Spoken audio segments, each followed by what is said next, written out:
Okay, we're going to try this again. Hi, welcome to Solvay Studio again. Um, bear with me. It's always a challenge to get to this point. Anyways, this today's episode is about sharks. The ocean needs them. Their survival depends on us. And so I want you to join me in just exploring a little bit of their world and show them power and their beauty and their threats that they face and how Jaws changed how I saw them and how Jaws changed how a lot of people saw sharks. Not always for the good, no, indeed. And then finally, how all of this resulted in me drawing and making a shark mobile. So the first one, the sort of this is the one, this is the one the nightmares come from, right? If you're afraid of sharks, this is what you're afraid of. There's something so hugely, massively imposing about these sharks, and they you know that they look at you and they don't think very much about anything except food, and just they've been around for millions of years, and so it is on such a primeval level, and that fear is really understandable. Unfortunately, like I say, Jaws made it the whole thing a lot worse. But this is one of the sharks that has been involved in shark attacks on humans.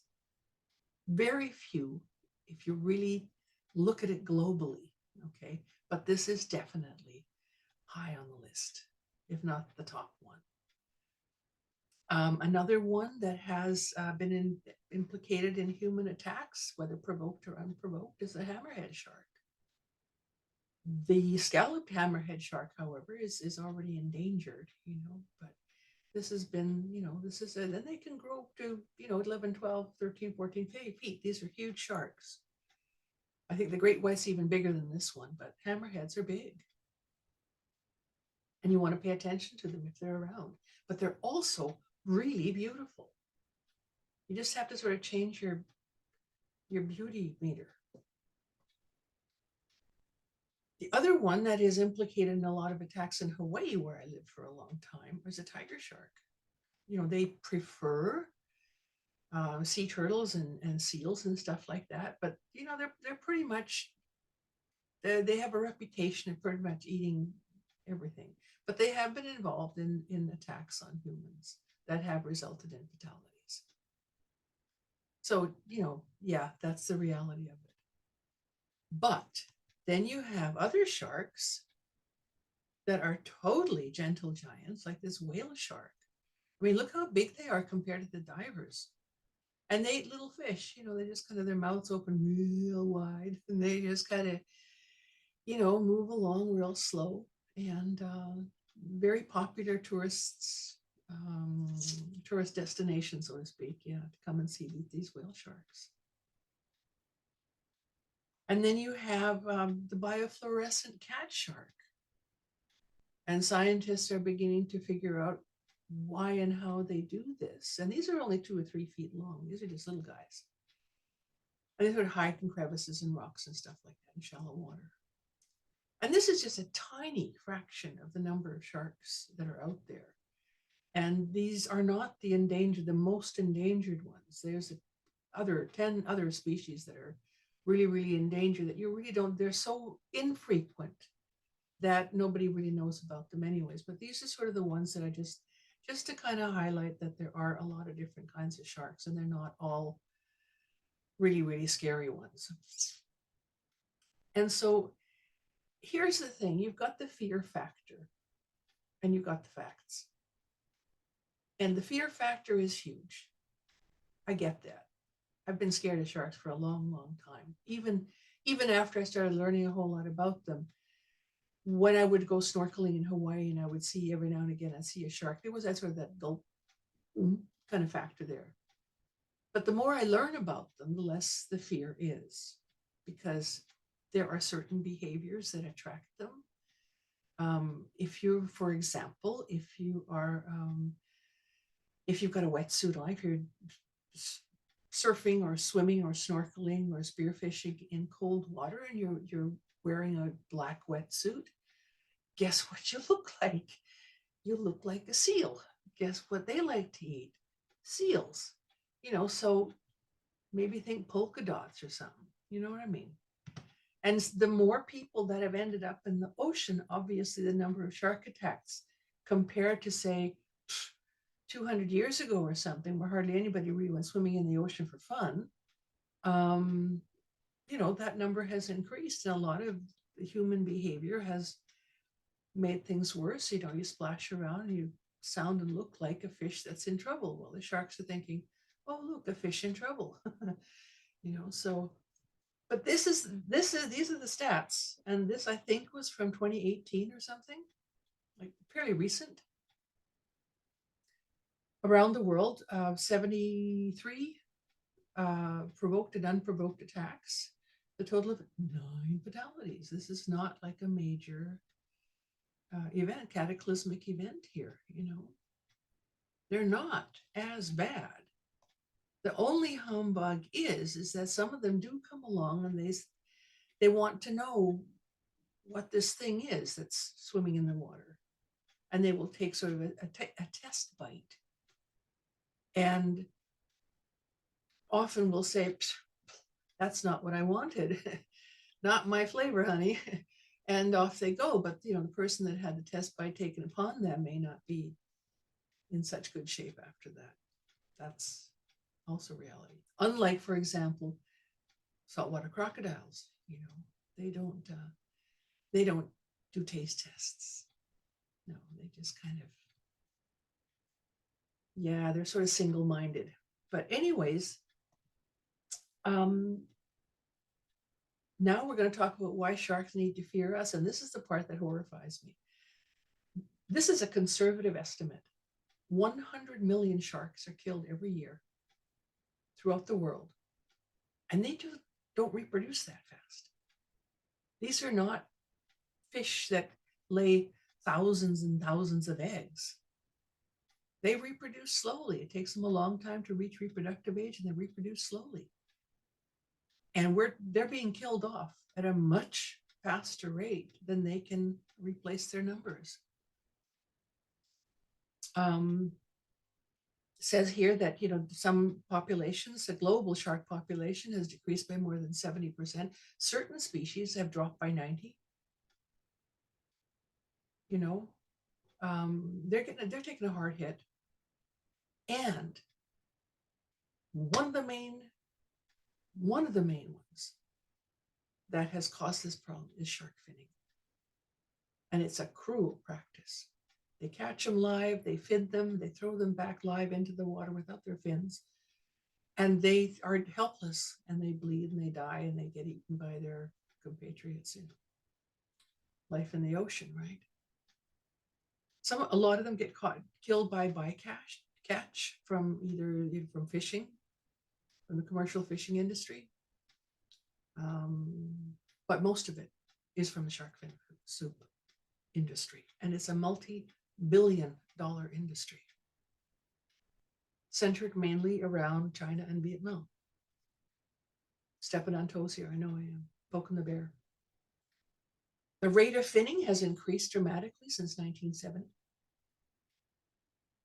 Every hour, some science nerd, a numbers nerd out there has estimated that every hour, more than 3,000, actually 3,492 was the figure I found, are killed every hour by humans. The number of humans that are killed by sharks every year, 2.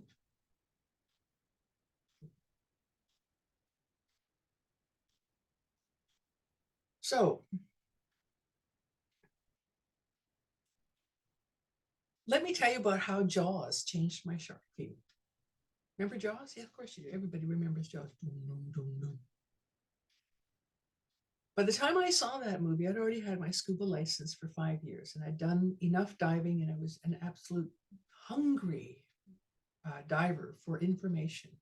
Jacques Cousteau was my hero. And I read books upon books, and I read the US Navy shark attack files, and I was just SpongeBob soaking up information about oceans. And I went to see Jaws. I was actually in Kyoto when I saw Jaws the first time. And I mean, it was a powerful, it was a funny movie. It was an enjoyable movie, and it was really very captivating. Yes, it was. Especially that famous line by Roy Scheider, where he's been chumming for the shark, and it comes up, and he staggers back into the wheelhouse, and he says to Quinn, he says, "You're going to need a bigger boat." And so, yes, it was a very entertaining movie, very powerful. But every time Bruce, which is what they call the rubber shark, every time Bruce came by, I would think, yeah, right, well, okay, fine, I'll just overlook that. And then every now and again, though, a real one would swim by. And I'd watch this huge, sleek, beautiful thing just kind of swim past the camera. And I went, oh, that's what we're talking about. Now, yeah, that's the real thing. So come the end of the movie and the credits roll up, and I see live shark footage by Ron and Valerie Taylor. And I went, oh, Ron and Valerie Taylor, holy cow, I know that name. They're an Australian underwater filmmaker couple. Oh. So I sat through the movie again. I just didn't leave my seat. I just, dashed up, got more popcorn or whatever it was, and came back and watched the whole thing again just to see the live shark. Because this was way before the internet. It's not you could go online and say, oh, I'm just going to watch a shark documentary. No, this was gold as far as I was concerned. And when I saw it, when I sat there and watched it again, it's not like the fear went away. No. The fear did not go away, but with it came this massive amount of awe and fascination. And I've been just hooked on the underwater ever since, and I've read a bunch of stuff and watched a bunch of documentaries. I mean, I've just become a complete underwater science nerd. And Jaws changed that, because for the first time, I actually got to see live shark footage, and they are beautiful. And there's so many different varieties. There's pointy-nosed ones and blunt-nosed ones, and like I say, bioluminescent. Who knew? I didn't know until a couple of years ago that there even was a bioluminescent shark, or biofluorescent. Sorry. So yeah. So then I started in 2010. I started illustrating because I've done nature illustrations since I was a kid. I started illustrating for the ocean, because that's when the Deepwater Horizon blew up, and that's when 3 months, the oil pumped into the ocean. 3 months, unabated, 24/7, and killed. I don't even want to think about it even now, how much sea life they killed by not being able to stop that oil leak. So I decided that I was going to start drawing for the ocean, and that's what I've been doing ever since. And so I thought, oh, I could do a shark mobile. I could do the shark at the top, and then the fish that the shark eat under that, and then the fish that those fish eat under that, and on and on and on and on and down. Now, I ran out of time because I had a show to get this ready for. I could have kept going, but this is what I ended up with. The shark itself it's all in color pencil. It took forever. Front and back of a hammerhead shark, and 60 centimeters long. And underneath that, the skate and the moray eel. And underneath that, what they eat, the scallops and squid and crabs and little fish. And then they eat the little shrimp. And underneath the shrimp, you can't see it very well there, but underneath that is a little disc of little drawing of phytoplankton. And phytoplankton is at the core. Zooplankton eats phytoplankton. Krill eats zooplankton.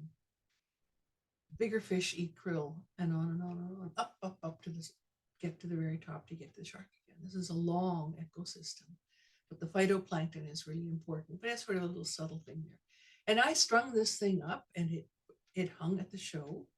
And I tried to get a decent picture of it, and I couldn't figure out for this clip here how to post the video, but it looked kind of cool. And I'm going to hang it in my house now and remind myself that, sharks are really, this whole ecosystem is really critical. And the reason that the mobiles became sort of a metaphor is because when I make them, and I've got bird mobiles also, and I make each of them, they hang by little threads on little sticks, and there's a bunch of different sticks, and they all hang. Move that string 1 millimeter to the left or the right, and the whole thing gets thrown off. It tilts. And this is what nature is too. You mess with one side, you mess with the other. Mobiles are a perfect metaphor for how critical and important the balance of nature is. You cannot overfish on one end without screwing up something on the other end. You can't be killing off all these sharks, 100 million, minimum 100 million sharks a year, without messing with the whole ecosystem. And my whole message is we have to do more to protect what's left, to save what's left. And the reason I draw is because the more you draw, the more you learn. The more you learn, the more you want to protect. This is all critical stuff. So, okay, thank you for watching, and I'll see you next time.